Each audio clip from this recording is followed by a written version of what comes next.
السلام علیکم ناظرین، میں ہوں سیبی کاظمی، آپ کا ہوسٹ، اور آپ دیکھ رہے ہیں programme live with Sibi Kazmi from Melbourne, Australia.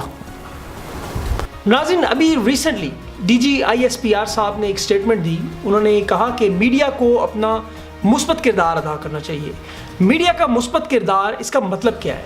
مثبت کردار کا مطلب یہ ہے کہ جب بھی پاکستان کے خلاف کسی قسم کا نیگیٹو پروپیگنڈا ہو، کسی قسم کا پاکستان کے خلاف ففتھ وار میں کوئی بھی حصہ بننے کی کانسپریسی یا سازشی تھیوری ہو، اسے میڈیا کو انکاؤنٹر کرنا ہوگا۔ انہیں انکاؤنٹر کرنا اسپیشلی خاص طور پر سوشل میڈیا پر۔ کرکٹ میں آپ نے دیکھا ہوگا کہ کسی بھی بولر کے لیے ایک ایکشن کو تبدیل کرنا ایک انتہائی مشکل کام ہے۔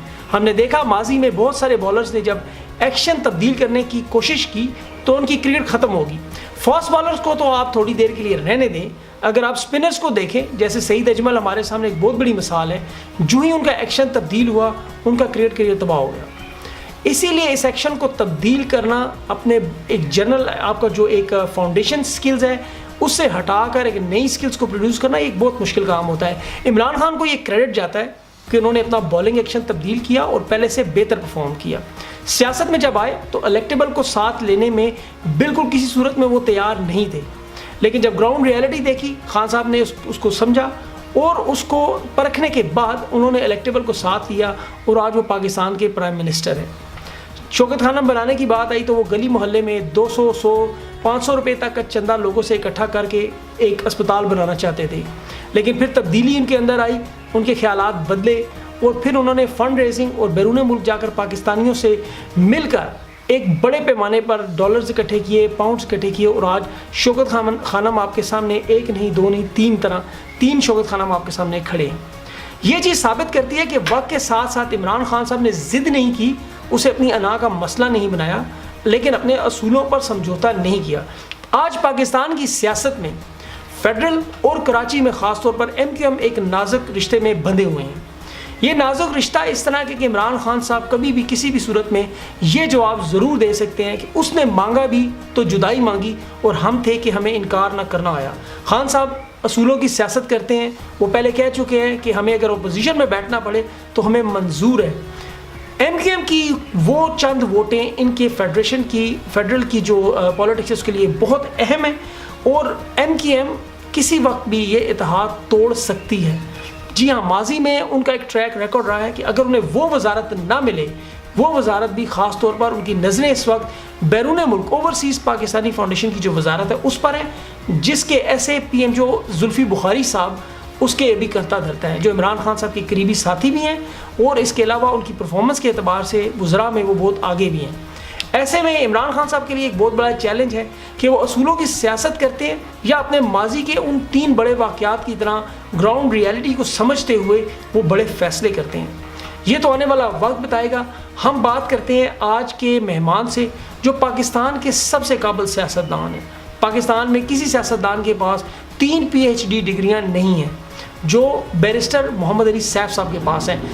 اس کے علاوہ سیف صاحب سیاچن گئے، وہاں پہ گراؤنڈ پہ انہوں نے فوجیوں کے ساتھ وقت گزارا اور اگلے محاذ پر جا کر وہ چیزیں دیکھ کر آئے۔ ابھی انہوں نے ریسنٹلی ایک بڑا انٹرویو دیا، ہم نے ان سے ریکویسٹ کی کہ ہمارے پروگرام میں ہمارے ساتھ ان مسائل پہ جو میں نے آپ کو انٹرو میں بتائے ہیں کچھ بات کریں، تو وہ تیار ہو گئے۔ ان سے بات کرتے ہیں چھوٹی سی بریک کے بعد۔ بیرسٹر صاحب یہ بتائیں کہ ابھی جو D G I S P R صاحب نے ابھی جو میڈیا کے مثبت رول پر خاص طور پر 6 مہینے کی بات کی، آپ اس کو کس طرح سمجھتے ہیں کہ میڈیا کو خاص طور پر سوشل میڈیا کو اپنا مثبت رول کس طرح ادا کرنا چاہیے؟ میرے خیال میں پاکستان کے امیج کے حوالے سے بات کر رہے تھے کہ جو تھوڑا ان کا جو ایک ایشو ہے ریلیٹڈ ٹو جو ان سے پہلے بھی بات ہوئی تھی، انہوں نے ایک ڈیٹیل دی تھی 5th جنریشن وارفیئر کے بارے میں، اور جس میں میڈیا کا ایک رول ہوتا ہے، اور میں سمجھتا ہوں کہ اسی کانٹیکسٹ میں اسی تناظر میں شاید یہ بات کی گئی تھی کہ جو میڈیا کا رول ہے وہ تاثرات اور جو پروپیگنڈا ہے اس میں بڑا امپورٹنٹ ہوتا ہے، اور ایسا تشخص قوم کا یا ایسا اظہار نہیں ہونا چاہیے جس سے نظر آئے کہ شاید پاکستان کے اندر کوئی بہت زیادہ داخلی اندرونی خلفشار ہے اور کوئی زیادہ ڈسٹربنس ہے اور پاکستانی ریاست جو ہے وہ اسٹرانگ نہیں ہے۔ یہ بیسیکلی میں نے جو مفہوم لیا میں سمجھتا ہوں کہ ان کا میسج اس سائڈ پہ تھا. اچھا بیرسٹر صاحب، یہ پی ٹی آئی اور ایم کیو ایم کا جو اتحاد ہے، جو آپ کو پتہ ہے جس انداز میں ہوا، آپ کو لگتا ہے کہ آگے آنے والے وقتوں میں یہ چلتا نظر آ رہا ہے آپ کو؟ دیکھیں اس کا جواب تو اسپیکولیٹو جواب ہی ہوگا. اب اس کے بارے میں کوئی حتمی بات تو نہیں کی جا سکتی. اتحاد ہمیشہ جو ہے ایک مشکل کام ہوتا ہے، چاہے جیسے بھی ہو، چونکہ پارٹیاں کبھی بھی مکمل طور پر ہم خیال نہیں ہوتی کسی ایک پالیسی پر، اور جہاں پر ان کو اتحاد میں چلنا پڑے تو گلے شکوے بھی ہوتے ہیں اور اعتراضات بھی ہوتے ہیں اور پرابلمز بھی ہوتی ہیں. تو یقینی طور پر این کیو ایم اور پی ٹی آئی اور کے جو آپس کا الائنس ہے اس میں تھوڑا بہت تو پرابلم آتا رہتا ہے، اور خاص طور پہ جو تجاوزات کا ایشو ہے، کیونکہ اس کی وجہ سے این کیو ایم پر خاصا پریشر ہے کراچی میں. لیکن اس میں پیپلز پارٹی کی حکومت بھی انوالو ہے، اس میں پی ٹی آئی کی مرکزی حکومت بھی ہے، اور این کیو ایم کے پاس چونکہ شہر کی حکومت ہے، اس لیے یہ تینوں کا اپنا اپنا رول بنتا ہے. اور لیکن میں نہیں سمجھتا کہ اس کی وجہ سے کوئی بہت بڑا کوئی پرابلم آ سکتا ہے. فی الوقت تو اتحاد چل رہا ہے اور دونوں پارٹیوں کی طرف سے فی الحال تو مثبت ہی سگنلز آ رہے ہیں، دونوں مثبت طریقے سے چلانا چاہ رہے ہیں. اچھا بیرسٹر صاحب، ہم نے دیکھا کہ ایم کیو ایم کو ہمیشہ اوورسیز پاکستانیوں کی جو وزارت ہے اس میں دلچسپی رہتی ہے. ابھی موجودہ وزارت جو ہے وہ تو زلفی بخاری صاحب کے پاس ہے، جو کہ عمران خان صاحب کے کلوز بھی ہیں اور پرفارمنس میں بھی سب سے آگے ہیں اس وقت. تو آپ کو لگتا ہے کہ یہ اسپیکولیشن کے طور پر ہی کیا یہ ایک مسئلہ بن سکتا ہے؟ پھر کہوں گا کہ یہ اسپیکولیٹو کی بات ہے نا، مطلب سوال بھی، اس کا جواب بھی اسپیکولیشن پہ ادھر بیسڈ ہوگا. اب آئی کینٹ ریڈ خان صاحب مائنڈ. مجھے نہیں پتا کہ وہ کیا ان کی پالیسی کیا ہے یا ان کی پرائرٹیز کیا ہیں. زلفی بخاری صاحب تو اس وقت پرابلم یہ ہے کہ وہ اپنے مسائل میں الجھے ہوئے ہیں، ان کے خلاف کیسز ہیں اور ڈسکوالیفیکیشن کے اور اعتراض زیر سماعت ہے عدالت میں. تو اب عدالت کیا فیصلہ کرتی ہے اس کے بارے میں ابھی وہ بھی باقی ہے. لیکن این پی ایم کو ہمیشہ جب بھی وزارتیں ہم مرکز میں ملی ہیں تو یا اوورسیز کی وزارت ملی ہے اور یا ہاؤسنگ وغیرہ کی وزارت ملی ہے. اس مرتبہ این پی ایم کو وہ دونوں وزارتیں نہیں مل سکیں. تو این پی ایم کی اپنے ہیں ایشوز، اوورسیز پاکستانیز کا ایشو بھی ہے، اور اس کے علاوہ بھی خواہش تو ہے کہ یہ وزارت ملے. لیکن ابھی تک میرے خیال میں یہ کوئی ایسی سچویشن نہیں پیدا ہوئی کہ جس کی وجہ سے حکومت کے ساتھ پی ٹی آئی کے ساتھ جو این پی ایم کا اتحاد ہے اس پر کوئی منفی اثرات مرتب کرے یہ چیز. ابھی آگے دیکھیں، مطلب یہ چھوٹے ایشوز ہیں، میں نہیں سمجھتا کہ ان کی وجہ سے جو گورنمنٹ کے ساتھ الائنس ہے اس پر کوئی خاطر خواہ اثر پڑے گا. یہ بتائیں کہ ابھی جو ڈالر جس انداز میں بڑھا، آپ کو لگتا ہے کہ اس کے پیچھے کوئی اس طرح کے ہاتھ تھے جیسے گورنر اسٹیٹ بینک ہیں جو اسحاق ڈار صاحب کے قریبی ساتھی تھے، یا یہ ڈالر میں کوئی حکومت کی معاشی مسائل بھی تھے؟ دیکھیں اس طرح کے اتار چڑھاؤ جب بھی آتے ہیں تو وہ کسی ایک آئسولیٹڈ فیکٹر، کسی ایک وجہ سے نہیں آتے. یہ ایک کمپلیکس اکنامک فیکٹرز کئی ایسے ہیں جن کی بہت کمپلیکیشنز ہیں. اسٹاک مارکیٹ کا اونچا نیچا ہونا، زر مبادلہ کے ذخائر میں کمی آنا یا زیادتی ہونا، پھر انٹرنیشنل مارکیٹ میں اس وقت اکانومی کی سچویشن. تو all these things have their impact on the rate of یا جو اس کی ویلیو ہے آف ڈالر ویزا بھی پاکستانی روپی. میں سمجھتا ہوں کہ مسائل تو ہیں، بعض جگہوں میں حکومت چونکہ نئی ہے اور بعض ان کے اعلانات جو ہے وہ بھی یا بعض کارروائیوں نے بھی معیشت پر تھوڑا بہت اثر ڈالا ہے. خاص طور پہ یہ جو کیمپین شروع کی ہے اینٹی کرپشن، اس کی وجہ سے بھی کاروبار اور انویسٹمنٹ اور جو فارن انویسٹمنٹ ہے اس میں بھی تھوڑی بہت کمی آئی ہے، کیونکہ بینکنگ ریگولیشنز بھی بہت سختی سے امپلیمنٹ کر رہے ہیں. تو وہ جو تبدیلیاں آ رہی ہیں اس پورے مارکیٹ میں، اس کی وجہ سے کسی حد تک اثرات یہ بھی ہیں، اور کچھ بین الاقوامی طور پر بھی پرابلم چل رہا ہے. لیکن اس میں کوئی شک نہیں ہے کہ پاکستان جو ہے اس وقت معاشی مسائل کا شکار ہے، اور ہمیں اس وقت ڈالر کی قیمت صرف اس کی ایک مینیفیسٹیشن ہے، اس کی ایک ریفلیکشن ہے، جس سے نظر آتا ہے کہ جو ڈالر کی قیمت اوپر گئی ہے اور روپے نیچے آیا ہے. لیکن میں پھر وہی کہوں گا کہ again it is some thing کہ جو شاید کوئی زیادہ وہ نہیں ہے، مستقل پرابلم نہیں ہے. امید ہے حکومت اگر اپنے ٹوگیدر. جی، ابھی سلیم صافی صاحب کی مہربانی کی وجہ سے پتہ چلا کہ آپ ڈاکٹر بھی ہیں، آپ کے پاس کون کون سے ایریا میں آپ کی پی ایچ ڈی ہے، اور کیا آپ کو نہیں لگتا کہ آپ کی صلاحیتوں کو پاکستان کو بہترین طریقے سے استعمال کرنا چاہیے؟ یس آئی ہیو ایک پی ایچ ڈی میری اینتھروپولوجی میں ہے, لاء میں ہے, فلالوجی میں ہے, بالکل ہیں, اور پڑھی ہیں تینوں جو ہے کیا نام ہے سبجیکٹس پر ریسرچ کی ہے اور تھیسز لکھے ہیں. میں نہیں سمجھتا کہ یہ تو خیر ایک میرا ایک پرسنل اور اس طرح کا ایشو ہے. میں نے کبھی اپنی سی وی جو ہے وہ ایڈورٹائز نہیں کی, اور جہاں تک میرا تعلق ہے میڈیا میں کیوں نہیں آیا تو سلیم صافی صاحب کے ساتھ کل میرا انٹرویو ہوا تھا جس میں یہ چیز ہائی لائٹ انہوں نے کی. وہ شاید اس کی امپورٹینس سمجھتے تھے یا وہ سمجھتے تھے کہ اس کو ہائی لائٹ ہونا چاہیے تو انہوں نے کیا. بٹ آئی ڈونٹ بلیو کہ it is something that I need to highlight because I don't need any favour from any buddy. مجھے کوئی خاص ضرورت نہیں ہے, اور اگر کسی کو ضرورت ہوگی تو مجھے کانٹیکٹ کر لے گا, نہیں ہوگی تو جو کچھ میں کر رہا ہوں بس ہم. اچھا بیرسٹر صاحب, ایک مفروضے کی بنیاد پر ایک سوال ہے. آپ ماشاءاللہ اتنے پڑھے لکھے, اتنے ویل ایجوکیٹڈ, ایکسپیرینس بندے ہیں. اگر آپ کو خان صاحب کا مشیر لگا دیں اس حکومت میں تو آپ انہیں کیا مشورہ دیں؟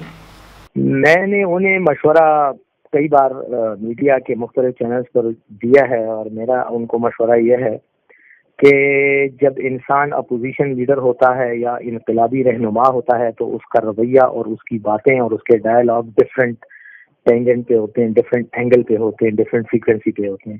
جب انسان کے پاس اقتدار آتا ہے اور وہ کرسی پہ بیٹھتا ہے اور ذمہ داری آتی ہے تو پھر اس کے رویے بدل جاتے ہیں. تو خان صاحب کو پہلے تو یہ احساس ہونا چاہیے کہ now he is the prime minister, اور انہوں نے ہی یہ ملک کی گاڑی جو ہے وہ لے کے آگے چل رہے ہیں. تو ان کو دو کام کرنے چاہیے. ایک تو ان کو اپنا منہ کم استعمال کرنا چاہیے اور کان زیادہ ایفیشینٹلی یوز کرنے چاہیے. He must listen to people, چاہے کوئی تنقید کر رہا ہے یا تعریف کر رہا ہے, تعریف کو کم سنیں, تنقید کو زیادہ سنیں, اور اپنے منہ سے خود بیانات نہ دیا کریں. میں نے کئی بار میڈیا پہ یہ کہا کہ ان کو اگر بہت بھی زیادہ کسی بات پہ اپنا کوئی خیال کرنا ہے تو اپنے ترجمان کو اسپوکس پرسن رکھیں, کوئی پروفیشنل آدمی ہو جو الفاظ کو صحیح طریقے سے سلیکٹ کر کے ان کی بات کرے. خان صاحب نی جرک ری ایکشن میں آ کر خود ہی کمنٹس دے دیتے ہیں جس کو بعد میں ان کی ٹیم کو جسٹیفائی کرنا پڑتا ہے, اور بعد میں ان کی جو اپوزیشن ہوتی ہے وہ ان کو لے لیتی ہے اور اس کو اٹھا کے ایکسپلائٹ کرتی ہے.